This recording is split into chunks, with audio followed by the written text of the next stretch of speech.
Green house গ্যাসের নিঃসরণ হতে হবে শূন্য। আর এই 3-0 কিভাবে বিশ্বব্যাপী বাস্তবায়ন সুনিশ্চিত করা যায় সেই ধারণা সবার জন্য মাননীয় প্রধান উপদেষ্টা ওয়ার্ল্ড অফ 3 জিরোস বইটিতে তুলে ধরেছেন। ইতিমধ্যে আপনার নতুন এই চিন্তা দর্শনের আদলে বিশ্বের অনেক দেশের বিখ্যাত শিক্ষা প্রতিষ্ঠান, কর্পোরেট অফিস ও বিভিন্ন অর্গানাইজেশনস তাদের আগামী দিনের সামাজিক ব্যবসার কার্যক্রম সাজাচ্ছে।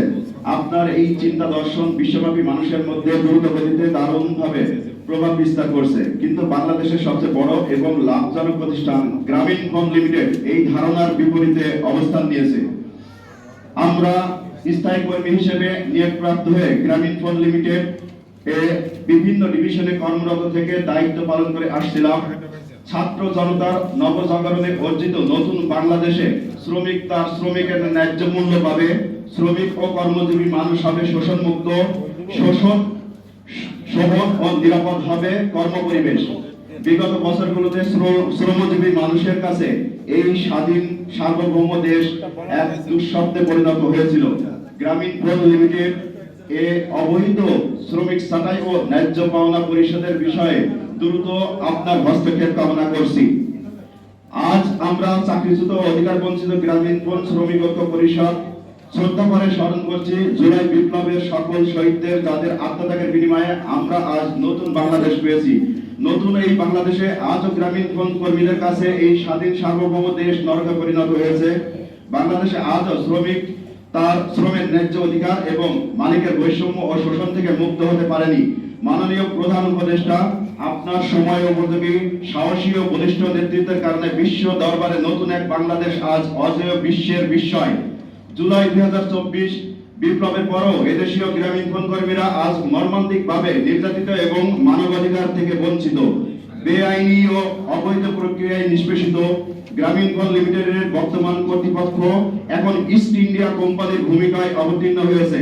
তাই মাননীয় প্রধান উপদেষ্টা, আপনার দৃষ্টি আকর্ষণ করছি, এদেশীয় কর্মীদের সুরক্ষার জন্য ত্বরিত ব্যবস্থা নিন। উপস্থিত প্রিয় সাংবাদিক ভাই ও বোন, আপনারা আপনাদের লেখনীর মাধ্যমে প্রকৃত সত্যকে তুলে ধরার জন্য উদাত্ত আহ্বান জানাচ্ছি।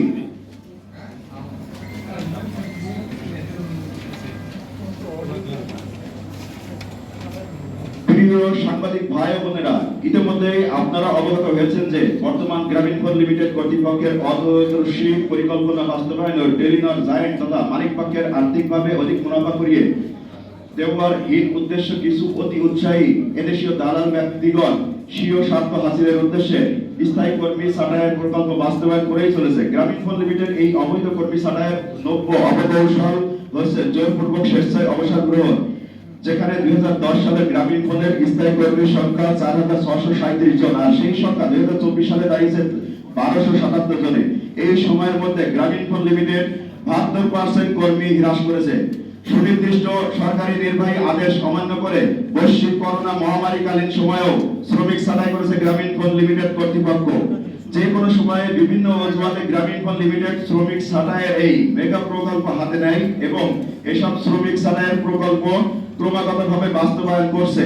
নির্দিষ্ট পরিমাণ কর্মী ছাঁটাইয়ের টার্গেট করে প্রকল্প হাতে নেওয়া হয় এবং সেই টার্গেট বাস্তবায়ন না হওয়া পর্যন্ত গ্রামীণফোন লিমিটেড যে পাশবিক এবং অমানবিক নির্যাতন করে তার কিছু নমুনা তুলে ধরা হলো।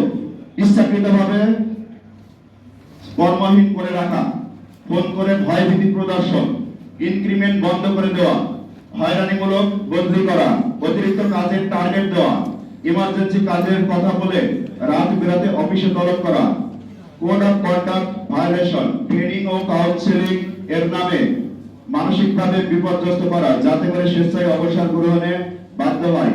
এত কিছু পরে যদি কেউ স্বেচ্ছায় অবসরে যেতে অস্বীকৃতি জানায় তাহলে তাৎক্ষণিক ছাঁটাইয়ের শিকার হতে হয়।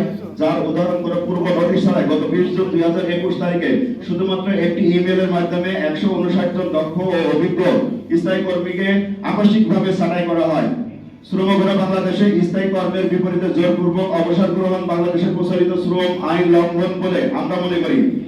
এই সব বেআইনি অবৈধ কার্যকলাপের বিরুদ্ধে কমিশন গঠন করে সঠিক তদন্ত সাপেক্ষে যথাযথ আইনগত কঠোর ব্যবস্থা গ্রহণের জন্য বর্তমান সরকারের প্রতি আহ্বান জানাচ্ছি।